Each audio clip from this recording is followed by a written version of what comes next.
2G வழக்கில் தற்போது வந்திருக்கும் தீர்ப்பு குற்றவாளிகளுக்கு பின்னடைவை கொடுத்திருப்பதாக மத்திய அமைச்சர் எல் முருகன் செய்தியாளர் சந்திப்பில் தெரிவித்துள்ளார்.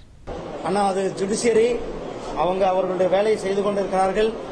2G வழக்கை பொறுத்தளவுக்கு இன்றைக்கு அந்த குற்றவாளிகளுக்கு ஒரு மிகப்பெரிய பின்னடைவாக இந்த ஜட்ஜ்மெண்ட் வந்திருக்கிறது.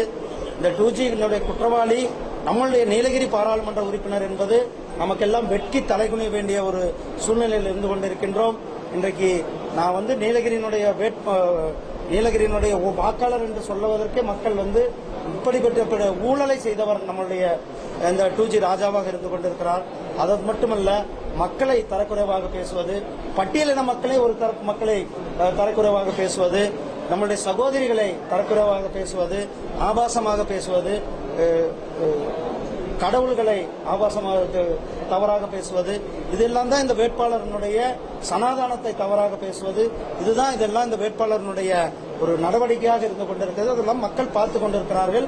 அதோடு சேர்ந்து இன்றைக்கு 2G வழக்கு ஒரு மிகப்பெரிய வழக்கு. இது வரலாறு உலகத்திலேயே யாரு கூட செய்யாத அளவுக்கு ஒரு பெரிய ஊழலை செய்து இந்திய அரசியல்ல ஒரு கரும்புள்ளியாக இருப்பது நம்மளுடைய 2G ராஜா என்பது நான் சொல்லுகிறேன்.